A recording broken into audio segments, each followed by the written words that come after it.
또 하나 선한 사마리아인의 예를 우리가 들어볼 수 있을 것 같아요. 한국에서 왕따 문제, 미국에서도 마찬가지예요. 왕따로 따돌림 당한 아이들, 선한 사마리아인처럼 다가가서 그들의 상처를 어루만져 주었더라면 얘네들이 자살하지 않았을 거예요. 총기 사건을 일으키지 않을 거란 말이에요. 그런데 그 조직이 무서우니까 누가 감히 선한 사마리아 역할을 안 하는 거예요. 알면서도 안 하는 거예요. 하나님 말씀 거역한 결과 아닙니까? 학원 문제만이에요, 그것이? 학부모의 문제까지 오고 사회 문제로 번지잖아요. 그래서 고난은 이렇게 하나님의 말씀을 거역할 때 생기는 거예요. 우리 신앙 공동체 안에 한번 들여다볼까요? 로마서 12장 16절에 이런 말씀이 있어요.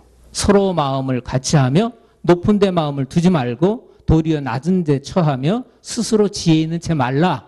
이렇게 말씀하셨어요. 교회 안에서의 분쟁과 갈등의 요소가 어디에 있습니까? 마음을 같이 하지 않으려고 그래요. 첫째, 싫은 사람이 있는 거예요. 내가 저 사람 싫은데 내가 왜 저 사람 의견에 괜히 따라가야 돼? 하고 그냥 내용과 상관없이 거부해버리는 거예요. 그 결과 교회는 분쟁에 휘말리고, 높은 데 마음을 두지 말라고 했는데 영향력 있는 자리에 앉으려고 하고, 또 내가 더 똑똑한 것 같은데 그 잘난 것을 좀 드러내보고 싶은데 성경에서는 스스로 지혜 있는 채 말라 이랬어요. 지혜를 하나님이 주신 것을 모르고 망각하고 그것이 내 것인 것으로 생각하면서 그러는 거예요.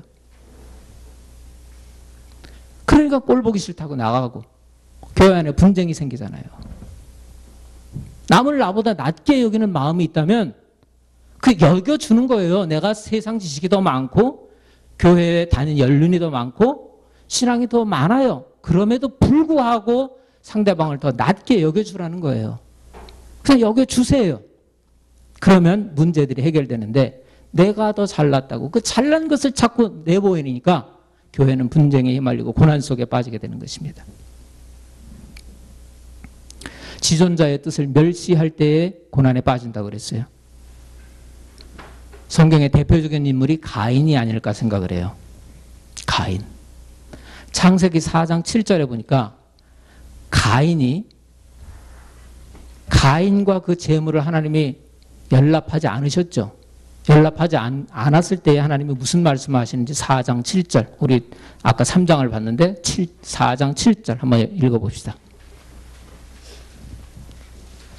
시작. 내가 선을 행하면 어찌 낯을 들지 못하겠느냐. 선을 행치 아니하면 죄가 문에 엎드리느니라. 죄의 소원은 내게 있으나 너는 죄를 다스릴지니라.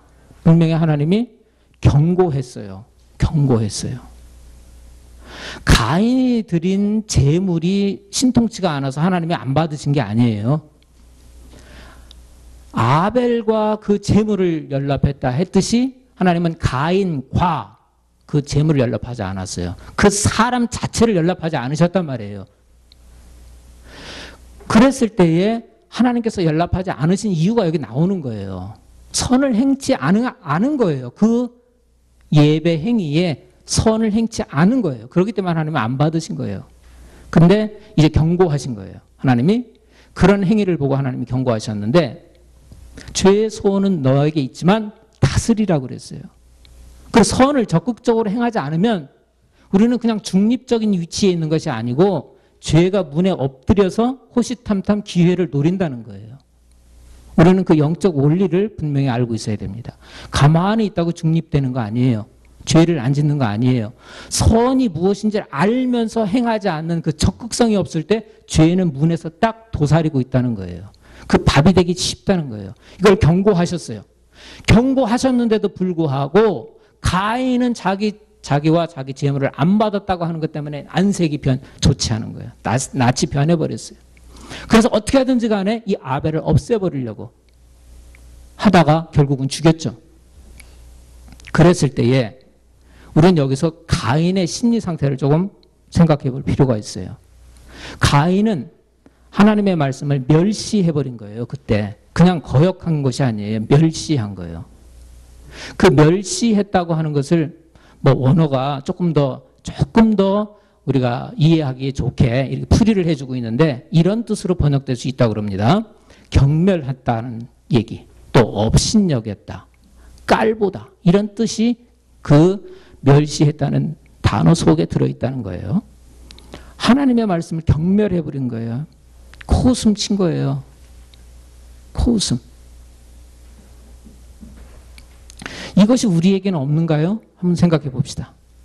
우리가 신앙생활을 하고 있는데 내 기도를 들어주시지 않아. 자꾸 내 소원을 자꾸 들어주시지 않아. 그러면 어딘가 모르게 굉장히 불편해요. 우리 낯이 불편해요. 기쁘지가 않아요. 해피하게 살아야 되는데, 주 안에서 즐겁게 살아야 되는데 얼굴이 벌써 안색이 딱 드러나 버리는 거예요. 대놓고는 얘기하지 않지만 우리에게 가인의 모습이 들어있는 거예요.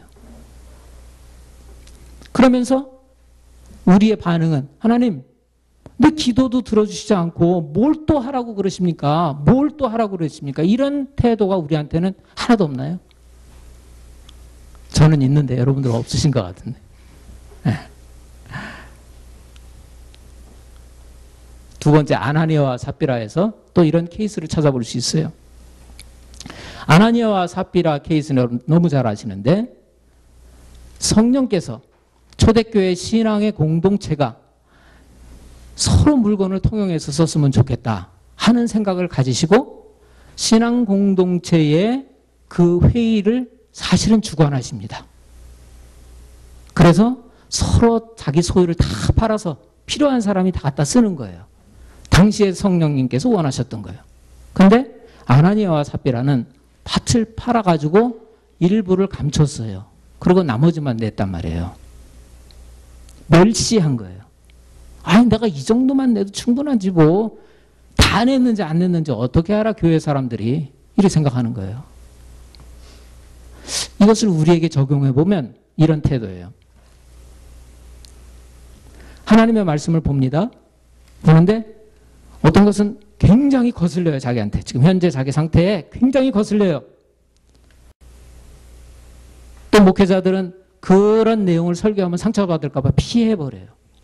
그리고 부분만 자기한테 축복해달라고 부분만 수용하는 거예요. 이런 태도는 아나니아와 삽비라가 가지고 있는 태도하고 뭐가 다르게 있습니까? 똑같은 거예요. 이런 하나님의 말씀을 멸시하는 태도를 가지고 있을 때에 우리의 신앙생활에 고난이 찾아오는 거예요. 고난의 원인을 다른 데에 두면 안 돼요. 제일 먼저 점검해야 할 것이 내가 하나님의 말씀을 거역하고 있는가, 또 속으로 하나님의 뜻을 멸시하고 있지는 않은가, 이걸 생각해 봐야 된다는 것이죠. 그렇다면 이 고난을 우리가 그러면 어떻게 극복을 해야 되는가? 답이 조금 나오긴 했지만 조금 더 구체적으로 우리 성경 본문에서 얘기하고 있는 것을 찾아보려고 합니다. 다시 시편 107편으로 돌아갑니다. 13절 보시겠습니다.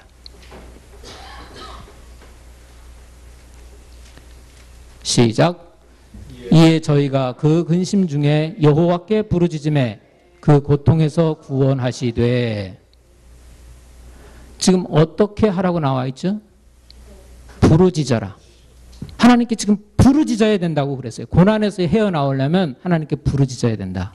그런데 그러면 이제 기도만 하면 되겠구나. 맞는 말이에요. 맞는 말인데 아까 어떻게 해서 우리가 고난 가운데 빠졌는가 그 예를 쭉 다시 한번 들으면, 그 예를 다시 한번 점검을 하면 부르짖을 때에 어떠한 내용들이 들어있어야 된다 하는 것을 알 수 있어요. 그냥 무조건 하나님 나 이 고난에서 빠져나오게 해주십시오 라고만 해서 되는 것이 아니에요. 그 전제 조건이 들어있단 말이에요. 그것이 성경 본문에도 나와 있는데 12절에 어떻게 나와 있냐면 그를 낮추셨다 라는 표현이 나오고 돕는 자가 없다는 표현이 나와요. 지금 고난 가운데 계속 있다가 보니까 내 자신이 낮아져 버린 거예요. 어느새 교만이 낮아져 버리는 거예요. 잘난 체 하던 것이 낮아져 버린 거예요. 이런 낮아짐의 자세가 없이 하나님께 부르짖었다 해서 고난에서 나오리라고 착각하지 마세요. 그거는 하나님한테 땡깡 부리는 거예요. 낮아져야 돼요. 낮아짐의 모습이 나타나야 돼요.